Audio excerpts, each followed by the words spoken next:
Estamos de volta no Hora da Verdade, um papo muito gostoso aqui. E quando a gente fala de papo gostoso, a gente lembra de lugar gostoso, comida gostosa.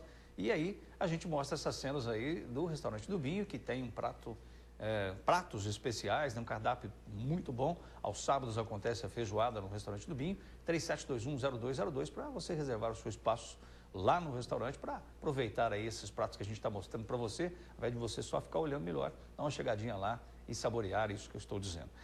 Muita gente ligando para a gente, o Merê Carvalho parabenizando a gente aqui no programa, o Dr. Caetano, toda a família é fã do Dr. Caetano, e o Merê Carvalho, que é percussionista uns outros instrumentos que o Dr. Caetano toca, tem, né? É músico também, não é isso, Dr. Caetano? Olha, rapaz, eu não sei se sei é músico, cabe não sei se sou músico. Não sei se cabe o objetivo. Bom, nós temos várias, nós estávamos comentando aqui no intervalo, várias habilidades, vários dons que Deus nos deu, né? Você tem os seus, como é que chama o câmera meu? O Wagner Aqui da câmera, a gente está conversando. É que nós temos que desenvolver. E eu tenho algumas habilidades realmente que me foram fornecidas geneticamente por tempo determinado, infelizmente. Mas então, no sentido de gostar de música e ter alguma facilidade, eu posso dizer que sim, né? Eu não tenho cultura, formação técnica musical, né? Agora eu estou pegando umas aulas aí com o David Santos, não sei se você conhece. Conheço o David, excelente. Eu até, violão, né, como um guitarrista maravilhoso. O David tem até uma história engraçada. Eu vejo o David tocar, o Tuzinho, que é meu parceiro de música, que toca comigo, o Merê, com a minha irmã. Eu vejo o David tocar, eu falo, eu vou largar, mano, esse troço, porque não dá pra tocar, não dá pra tocar com esse cara. Depois eu ligo a TV, rapaz, com todo o respeito pelo cara. Eu vejo lá o Chimbinha, lá com um show marcado até 2015. Eu falei, pensando bem, não é bem assim, porque eu não sou um dele, mas estou um pouco melhor que o Chimbinha.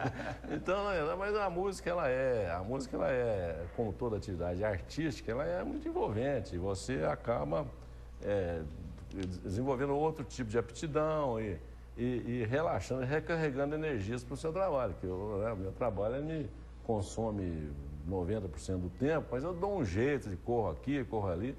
E tem esse momento de lazer, de integração, né? Porque nós vamos aos lugares onde a gente vai, nós vamos aí a Água Doce, vamos aí a Poços Grill e outros lugares, e a gente se integra, chama a pessoa, vem lá, as crianças sobem no palco, é uma maravilha, né? E aparece sempre um cantor, uma cantora, enfim, é uma maravilha poder dividir com pessoas tipo do Merê, né? O Binho, que é o Binho, não sei se você sabe, o Binho é um leitor. Ávido, né? Ávido, então, uma biblioteca ambulante. Leva o seu livro para ele autografado, que ele vai ler em um dia, que ele começa cedo e não para.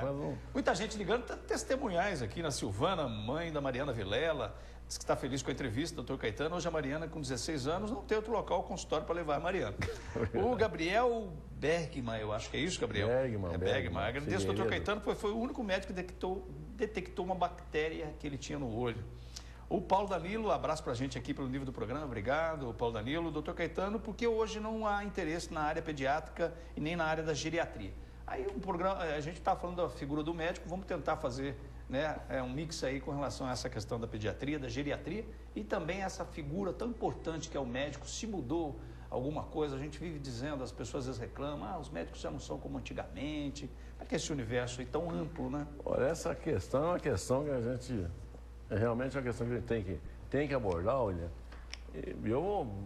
O programa é a hora da verdade, né? Então eu vou falar a verdade, eu não sei se não quero... A sua verdade, a minha, né? Que eu penso, que eu vejo. O que eu vejo? Então vou pegar sempre pelo que aconteceu comigo, porque pelo que aconteceu comigo eu tenho eu fiz vestibular, nós somos 2.000 candidatos. Passamos 63, porque tinha que ter nota 4, a prova era escrita. Dos 63, 20... 15 desistiram, nós terminamos aí mais ou menos em 50. Então a coisa era dura, você tinha que estudar, blá. Aí quando eu cheguei, fui para fora, e vou te dar um exemplo crucial. Eu comecei a dar aula numa faculdade, aí uma das melhores faculdades do Brasil, não vou falar o nome para não ficar chato. Mas eu não tinha dinheiro nenhum, então eu aluguei um kitnet, eu adoro dar aula, dei aula no cursinho. Por que eu adoro dar aula? Porque o professor é o que mais aprende, simples, né? Para dar uma aula de 40 minutos eu tenho que estudar 4 horas, então eu aprendo mais do que pretensamente quem eu quero ensinar, digamos assim. Então aquilo eu gostava, dei aula em cursinho, papapá. Aí fui para uma universidade, comecei a dar aula. aluguei um kitnet lá, eu pagava 8.000 cruzados, eu nem lembro a moeda, era 8.000 qualquer coisa. E eu ganhava da faculdade 9.300. Bom, aí atrasou um mês a faculdade. Aí atrasou o segundo mês. Aí atrasou o terceiro mês. E eu falei, bom, mas agora eu formado, pós-graduado, tese defendida.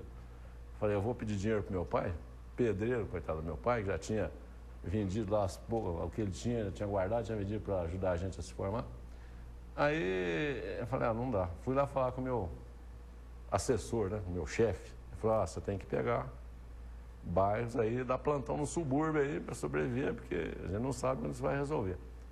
Eu estava em São Paulo, minha família aqui em Santa Rita, eu tinha ficado quase 4 anos fora do país. Falei, eu vou para Poços, vou para ficar perto da minha família. E, vim para cá. Então, naquele tempo, abri um consultório, ninguém me conhecia, pus um anúncio no jornal, começou aquela longa caminhada, né? Fui recebido bem pelo Pedro Sanches, me deram uma oportunidade lá.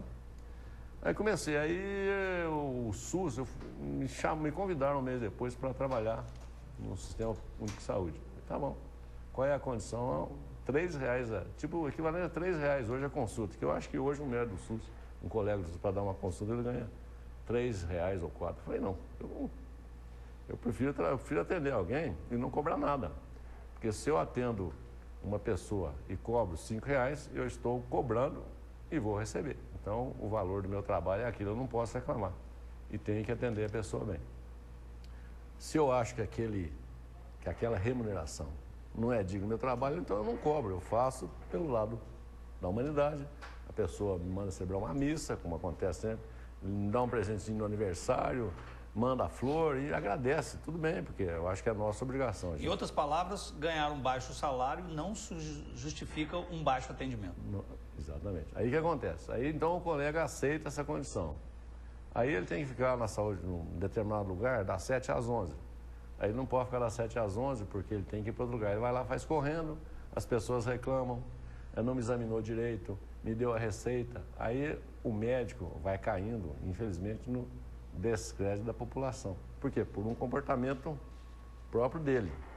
Quer dizer, ele tem parte da culpa? Tem, mas a outra parte é que ele recebe uma remuneração pior do que um encanador que vai na sua casa trocar uma válvula aí. Tudo bem, não que o encanador não seja, mas é importante, porque senão a gente não faz... Não é demérito, né? Não é demérito, mas o tempo que é investido na formação de um engenheiro, de um médico, é um tempo... Então a remuneração teria que ser paralela, proporcional, e não é. Aí o que aconteceu? O que é que os diretores do país fizeram? Eles abriram uma faculdade aqui, outra aqui, outra aqui, outra aqui.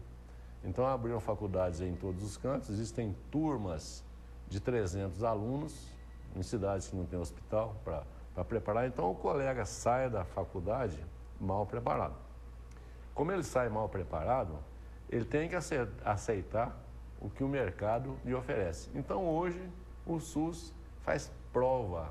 Se eu quiser trabalhar no SUS hoje, eu não sou mais convidado, não. Eu tenho que fazer uma prova, tenho que passar pela prova. Então para quê? Para ganhar aí R$3, R$4 uma consulta, ir lá correndo na Santa Casa de madrugada, ganhar R$11 para atender um parto. Quer dizer, então não tem condição.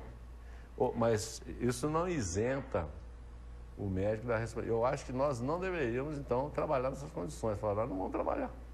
Vamos ver o que é que vai acontecer. Alguma medida tem que ser tomada. O Adib já tem, que é porque, na verdade, o que a gente sempre fala é que o paciente, no caso, ele não tem nada a ver com essas histórias. Né? Então, você repassar para o paciente o fato de você ganhar um baixo salário, aí você faz um baixo atendimento, o que o paciente tem a ver com essa situação? Não tem nada, eu chamo as pessoas que me procuram de clientes, porque eles são pacientes que ficam lá esperando a gente, é uma paciência danada, tem inclusive 2 me esperando. Aliás, se me permite dizer aqui uma coisa que eu sempre bato nessa tecla, doutor Caetano, eu sei que às vezes é muito difícil, porque a gente, até já fiz esses questionamentos com vários médicos aqui, eu não sou médico, acho que a situação com quem está enfrentando é que sabe onde é que aperta a correia, né? Mas às vezes eu falo assim da humanização da saúde e eu sempre questiono. A humanização da saúde começa pelo respeito, né? Tanto do médico, o paciente para o médico. E principalmente o respeito ao horário. Eu sei que é difícil, não é fácil, porque às vezes você atende, vai, a coisa complica, mas às vezes você ficar 3, 4 horas esperando ser atendido por um médico, eu acho que isso é desumano, não é? Eu acho isso desumano, porque a pessoa que está num consultório médico, seja para ela ou para outra pessoa, ela está num momento de alta sensibilidade. Então, uma hora você ficar parado esperando, é uma hora que você está ali pensando sobre o seu problema, ou o problema de alguém, e isso vai alimentando em você uma angústia muito grande. Esse é um problema grave, eu, inclusive, tenho esse problema no meu consultório. Eu não consigo chegar. Claro, por isso que eu estou dizendo já. Até agradeço aqui, propriamente, a paciência que meus clientes têm comigo. Agora, eu entro lá e eu atendo bem. O cara tá, sabe, a pessoa está lá fora 2 horas, às vezes acontece 1 hora, mais pouco, porque a gente está vindo. Telefone, no hospital, telefone. É complicado. Eu sei disso, por isso que eu justifico. Mas eu acho que você tem que compensar com um bom atendimento. Se você faz um bom atendimento, a pessoa percebe que houve uma dedicação. A gente está interessado em resolver o problema, a pessoa te perdoa, né? Ela minimiza esse impacto. Né? Mas agora, voltando àquela questão que a gente estava colocando, então o que aconteceu em função dessa situação? Hoje o médico ele tem que correr, tem que fazer aquela teoria do 1,99, tem que fazer volume. E faz volume, você perde a qualidade, né? Perde a qualidade. Então o que está acontecendo com o médico? Aquela relação que eu procuro ter com os meus clientes, graças a Deus, e que surgiram aos meus colegas mais novos que lutem por isso, ela fica mais difícil na medida em que você tem 1 emprego, 2 empregos, 3 empregos, corre daqui para ali. Então, a gente tem que escolher. Então, pega um emprego para ter uma sustentação básica, ou então abre consultório. Quer dizer, hoje abrir consultório já é complicado também, porque existem muitas opções, né? Um colega novo não é conhecido, às vezes é um ótimo profissional, mas ele não é, até que ele seja conhecido, pega um emprego, mas procura fazer bem o que está fazendo. Eu acho que é a única maneira da gente... Né? Agora, nós não temos também mobilidade de classe, a gente não tem como, né? Porque eu acho também que existe um abuso de algumas das classes dirigentes, de algumas situações de convênio. O pessoal manipula muito financeiramente. Não, vamos pegar o convênio. Você tem vende um convênio para o Wagner, né? O Wagner compra o convênio e vai consultar comigo. Então ele paga para você e você me paga. Para você ter lucro, você tem que me pagar pouco, tem que sobrar para você. Então, isso dificultou também a questão da relação do médico com o cliente. Então, eu acho que o problema é abrangente, ele envolve questões políticas, a gente teria que fazer... Bastante amplo, né? Bastante, mas eu acho o seguinte, primeiro, o médico tem parcela da culpa na medida em que ele deixa de dar um bom atendimento. Se ele der um bom atendimento, se ele explicar ao cliente o que está acontecendo, mesmo que ele não resolva, porque a gente não consegue resolver tudo, não tem jeito, porque, certo, a gente não é onipotente, a gente falha. E também tem a questão de como a pessoa vai reagir com aquela medida que a gente está tomando, né? Porque a reação individual é previsível, mas ela não é matemática, né? Não acontece exatamente como deveria. Então, às vezes, não dá certo. Mas se a pessoa percebe que a gente está fazendo o melhor, a pessoa pega aquela confiança. Então, eu acho que nós devemos tratar bem os clientes, explicar corretamente, procurar não correr demais para compensar o baixo. E se a remuneração não é adequada, não é melhor ganhar menos e trabalhar melhor. Então, se a gente está ganhando menos, é claro, nós temos restrições financeiras. Nós a gente deixa de comprar um blazer como o seu, deixa de gastar ali, dá um jeito, mas procurar trabalhar por conta da credibilidade da população. Credibilidade essa que, infelizmente, está caindo, né? Agora, em relação à parte pediátrica, que o Paulo Danilo perguntou se estava caindo. É o seguinte, o pediatra, a exigência sobre ele costuma ser maior. Os partos, em geral, são fora de hora, ou pelo menos a maioria deveria ser, né? Não acontece, mas a criança, você não pode, igual eu tenho no consultório, tive um movimento grande hoje, tinha que vir aqui, falei, das 9 às 9h30 eu vou dar uma parada, vou voltar lá, porque eu não posso deixar uma criança com febre para ver amanhã. Eu não sei o que é. Aliás, eu queria agradecer aqui de antemão, porque eu sei disso, né? O doutor Caetano deixou lá para vir aqui e com certeza repassar muitos dos seus conhecimentos. E é claro que a gente gostaria de ficar aqui muito mais tempo conversando, porque o doutor Caetano, além de ser um bom médico, conforme foi atestado, não por mim, mas por todas as pessoas que participaram, pela maioria delas aqui no programa Hora da Verdade, com certeza trouxe para a gente muitos conhecimentos. Então, o fato dele estar aqui, eu acho que é bastante justificado. Elizabeth Salgueiro, excelente médico, excelente amigo, manda um grande abraço. Obrigado. A Janaína de Campestre, manda um grande abraço, elogio pelo trabalho que realiza, grata pelo cuidado do filho Davi Muniz, e o Valdir também participou aqui com a gente. Doutor Caetano, a gente gostaria de falar até sobre a questão da amamentação, do leite materno, que é tão importante, mas infelizmente nosso tempo aqui está exíguo demais para falar sobre isso. Uns segundos finais aí para as suas considerações aqui no Hora da Verdade. Muito obrigado pela sua presença. Já acabou? Já acabou, dá para ficar para horas aqui. Bom, eu agradeço o convite, agradeço o convite, agradeço a TV, ao Wagner e aos meus clientes, aos telespectadores, e o que eu gostaria de passar resumidamente é o seguinte: foi que me passou um médico chinês aí que eu fui fazer um curso recentemente, é o seguinte: comer pouco, metade, diz ele. Ou seja, vamos procurar dar às crianças uma alimentação mais natural possível, né? É claro, até os 6 meses de idade, leite materno não existe nada igual. Então, o aleitamento materno, vamos lutar por ele. Quando os alimentos forem introduzidos, procurar uma orientação de um pediatra, que é a pessoa adequada a dar essa orientação, e usar sempre a alimentação natural. Terceiro, estimular a atividade física. A atividade física ela é fundamental em qualquer idade. Eu sempre tenho história para contar. Minha mãe tem 87 anos, faz musculação 3 vezes por semana, hidroginástica 2 em Santa Rita aí, tá um tiro. Então, a alimentação saudável, natural, a atividade física e principalmente, segundo o chinês, né, que me impressionou pelos traços, vamos dizer, de pouca idade, na realidade tinha 75, aparentava 50, rir. Ou seja, se a gente fazer o que a gente gosta, procurar cultivar o bom humor. A vida é curta, passa muito rápido, é um sopro. Então, vamos procurar transformar o ambiente a nosso favor. Cultivar os nossos amigos, conviver com os nossos familiares.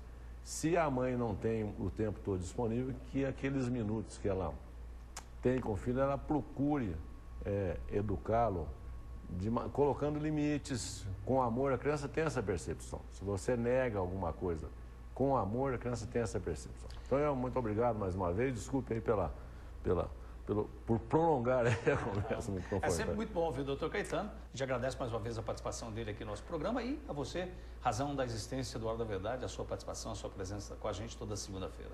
Grande abraço, doutor Caetano, a você em especial, e a gente se vê com certeza, se Deus assim permitir, na próxima segunda-feira. Tchau, uma boa semana para você.